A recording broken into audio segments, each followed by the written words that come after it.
Alright, so I reopened my project here. I'm going to continue on and let's take a look at knocking out this jaw. So I'm just going to go to Subtool here, Append, and I'm going to append a cube. And what you'll notice is oftentimes when you append something, so you can see it better, it'll hide whatever layer you're currently on. So I'll turn that back on. So let's jump down here to the cube. Let's make sure they're all visible. And I'm going to go ahead and hit E, and then I'm going to scale this down. And just position it in the front here where the jaw is. I'm going to hit Shift F, and just so you can kind of see, it's pretty low as it is. But I'm going to just grab my move tool, so BMT. I'm going to hit S here to increase my size. And with symmetry on, notice it's off right now. I'm just going to make sure that the jaw is a wedge. So you have a flat side here, and then in the front here you have another front flat side, right? Like this front side. So what you want to do is, I mean, let's just, so it's even easier. Let's go to geometry and we'll Z-remesh this even lower. And then what we can do is pull, here, let me remove that, and actually let me hide this for a second so you can see. I'm going to pull all these faces in the front here in,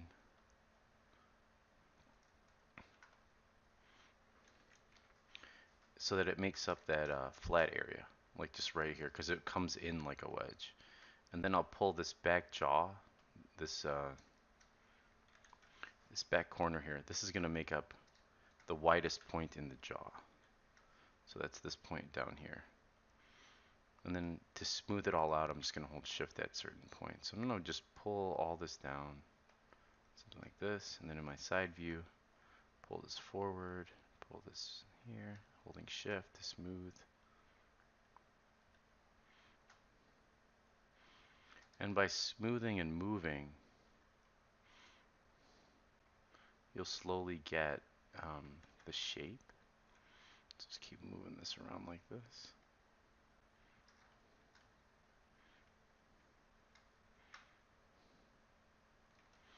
Alright, so let's hide this. So this is what you end up with, something like this. And then same deal with my move tool, I just kind of pull it out a little bit. So I'm getting a nice curvature. Because what you want is, let's go to solo mode for a second. You're looking to create something like this, which the inside palate of the mouth, let's pull this out a little bit more, right? And you just hold shift a little bit and smooth. Now what you're probably noticing is I'm getting some subdivisions as I'm smoothing, right? And that's something I didn't cover yet, but that's because my Sculptris is on, right? So, so notice as I'm holding shift here and I'm smoothing, it starts to add that. So the only way to add that is you go to brush, clay buildup, or any other type of brush, and you turn Sculptris on and off. So let me give you a little demo of that actually, now that um,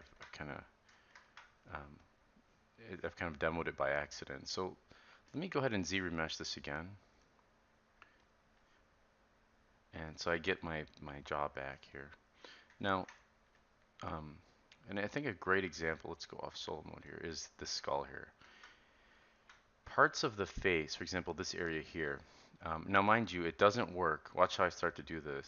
See, it's not doing anything, and then it gives me an error. It says either freeze it or delete the subdivisions. It only works in one layer or one subdivision layer. So what do I mean by that? So let's go to geometry here. Let's go down to our lowest level, which is 1, right? Because remember, I like to work low. And let's just delete higher. And what I'm going to do is turn this back on. And I like to use matte cap white, but just for uniformity reasons and so you could see it. Let's let's leave it like this so that we can see focus. Okay, so let's turn this back on. Say I want to really work on just the brow for now, and if I keep hitting Control D, it's going to divide it a lot, and that's going to kind of slow it down. What's nice about Sculptris is it lets you subdivision specific areas that you could always Z-remesh. So say I'm like, you know what, I'm really getting antsy and I want to really work this area, this eye socket area, and see what it's like. Turn Sculptris on, and again, no subdivisions here, and just start to throw a little more geo in that area that you want to refine. Something like this. So just around that area, and maybe on the side here, just kind of carving in a little bit more as I sculpt, and maybe inside the eye sockets too. So you can see here, I've added all this additional geo.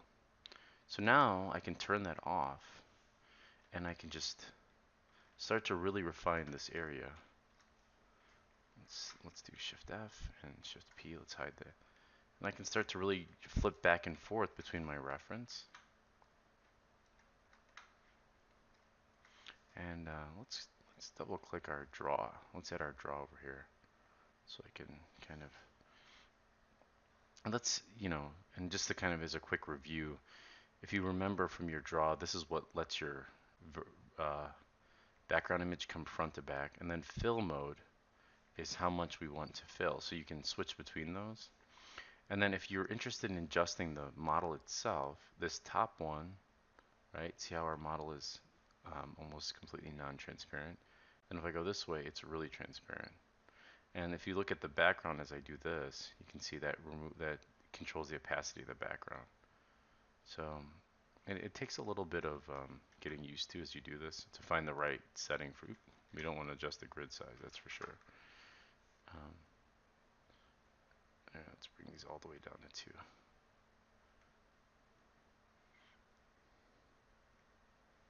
So it's just finding a nice equilibrium for this stuff. Alright, so let's start going back in and sculpting. So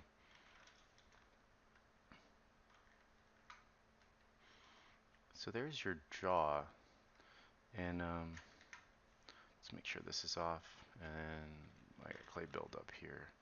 And what I would actually do to further refine this is I go between clay buildup and trim dynamics. So let's hide this.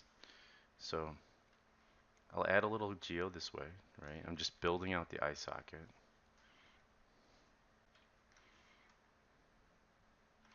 And I use my clay buildup to add the geo like this. And then with trim dynamics, so brush, T, D, you go in and you just start to flatten that area that surrounds it. Like that.